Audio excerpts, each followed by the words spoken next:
हम लोग हर 27 आपको अवगत कराते हैं कि आज भी बिहार 70 साल बाद भी इतना गरीब क्यों है, आज भी बिहार में इतना ज्यादा भ्रष्टाचार क्यों है, आज ही बिहार में गरीबों को दबाया क्यों जाता है, उनके मौलिक अधिकारों का हनन क्यों किया जाता है।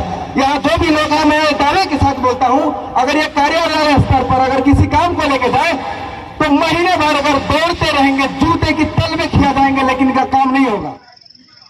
जय हिंद। सबसे पहले हिंदुस्तान आवाम मोर्चा के जितने भी यहाँ मेंबरान हैं, उन्होंने मुझे आमंत्रण दिया, इसके लिए मैं उन सबको तहे दिल से शुक्रिया करता हूँ।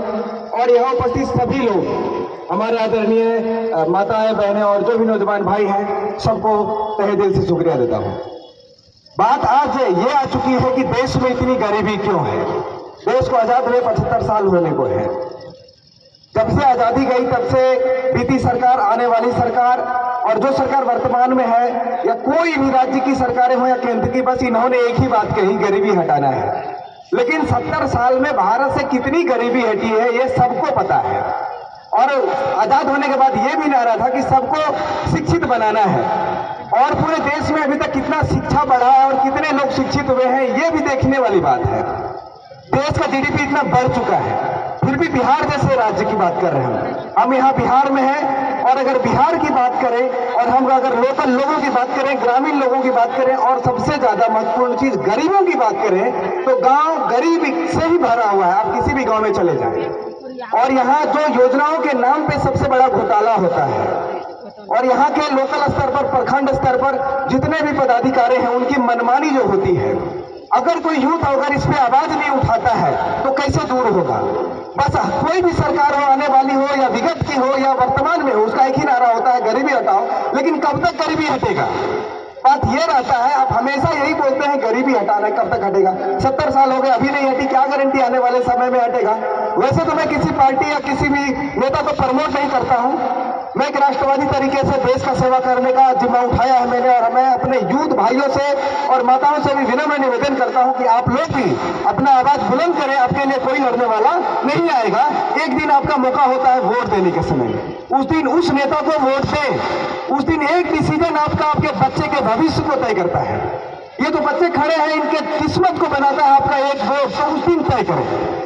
हम लोग हर 27 आपको अवगत कराते हैं कि आज भी बिहार 70 साल बाद भी इतना गरीब क्यों है, आज भी बिहार में इतना ज्यादा भ्रष्टाचार क्यों है, आज ही बिहार में गरीबों को दबाया क्यों जाता है, उनके मौलिक अधिकारों का हनन क्यों किया जाता है। यहाँ जो भी लोग हैं, मैं दावे के साथ बोलता हूँ, अगर ये कार्यालय स्तर पर अगर किसी काम को लेके जाए तो महीने भर अगर दौड़ते रहेंगे, जूते की तल में खिया जाएंगे, लेकिन इनका काम नहीं होगा। होता है क्या? होता है क्या? मैं इनसे पूछना चाहता हूं, क्या आपका कोई सुनता है? नहीं सुनता है। सुनता है कोई? बोलिए जोर से, सुनता है कोई? क्यों नहीं सुनता? नहीं सुना है कोई हम लोगों का बात। क्यों नहीं सुनता है? बैठिए, हम बताते हैं। बस गरीबों के नाम पे वोट लेना, अशिक्षा फैलाना, समाज में धार्मिक संप्रदाय के नाम पे, जातिवाद के नाम पे लोगों को लड़ाना, मूर्ख रखना, यही तो राजनीतिक षड्यंत्र है। कि जब तक लोग मूर्ख होंगे, जब तक लोगों को अपना अधिकार पता नहीं चलेगा, मौलिक अधिकार पता नहीं चलेगा, लोग शिक्षित नहीं होंगे, फिर लोग विरोध कैसे करेंगे किसी भी सरकार की। और यही कारण है कि गरीब आज और गरीब होते, अमीर और अमीर होते जा रहा है, और जो शिक्षा है वो कितनी पिछड़ चुकी है, और बेरोजगारी चरम पर है। बिहार में बेरोजगारी चरम पे है। आए दिन विद्यार्थी सुसाइड कर रहे हैं, किसान आत्महत्या कर रहा है। बिहार का 2006 के बाद ये आंकड़े हैं, जब से एमएसपी खत्म हुआ बिहार में, बिहार के किसानों को अपने किसी भी फसल का तय करने का भी उसका जो रेट होता है वो भी अधिकार नहीं है।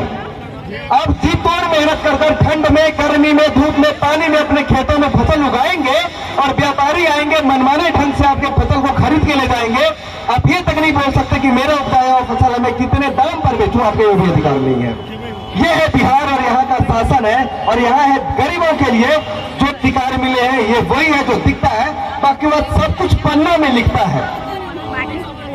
और बस मैं ज्यादा कुछ नहीं कहना, आप लोगों को मेरा काम है जगाना। आपका काम है, मेरा काम आपको जगाना है, आपका काम है जगना, और इस बात को जजमेंट करना है कि कौन सही है, कौन गलत है। क्या सरकारें आपके लिए काम कर रही हैं? जो योजना लाया जाता है आपके लिए, क्या आपको मिल पा रहा है कि नहीं?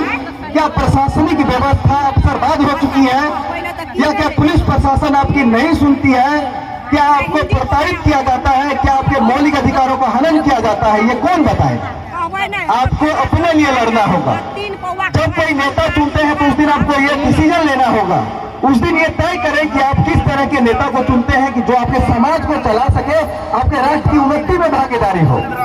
क्योंकि जब तक राष्ट्रवादी नहीं होगा किसी भी नेता, किसी भी जनप्रतिनिधि या किसी प्रशासनिक व्यवस्था के अंदर, तब तक देश तरक्की नहीं कर सकता है। और राष्ट्र किससे बनता है?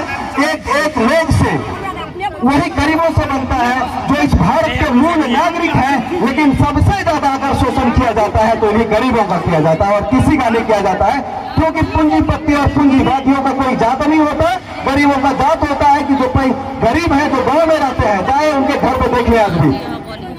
अब मोदी जी का एक योजना जो प्रधानमंत्री आवास योजना था, उसका आंकड़ा गया था कि 2022 तक मार्च में जो भी राष्ट्रीय आवास योजना है वो मूलतः सभी गांव में लोगों के घर पक्के हो जाने चाहिए थे। लेकिन आज तक अभी भी बता दूं, गांव के 75% घर कच्चे के हैं। क्या आपके घर पक्के के हैं? लेकिन आंकड़ों में 22 तक दिया गया, बढ़ा के 24 कर दिया गया। आज तक घर पक्के के नहीं बने, कौन है जिम्मेदार? क्या सरकार है या जनता खुद है या यहाँ का प्रशासन है? ये हम मंच पे खड़ा होकर पूछ सकते हैं, लेकिन अगर गरीबों से पूछेंगे तो यहाँ जितने खड़े हैं ना, एक भी ऐसा लोग नहीं होगा जिसका घर बना होगा, लेकिन कागजों में ये महल में रहते हैं। अगर महल में रहते तो आए दिन आकस्मिक आग लग जाती है बस्तियों में, 100 के 100 घर जल जाते हैं। हमने खुद जाकर देखा है। किसके घर जलते हैं? जिनके घर कच्चों के होते हैं। जो पक्के घर होते हैं वो नहीं जलते। अगर सरकार ने सबको पक्का घर बनाया तो क्यों नहीं जला? बस यही कहना है कि आप बस संभले और अपने अधिकार को समझें और आने वाले जो नेता है उनको चुने और एक दिन अपने वोट का पावर दिखाएं, ताकि आपका देश, आपका राष्ट्र, आपके बच्चे का भविष्य बच सके। उससे ज्यादा कुछ नहीं कहना है। जय हिंद।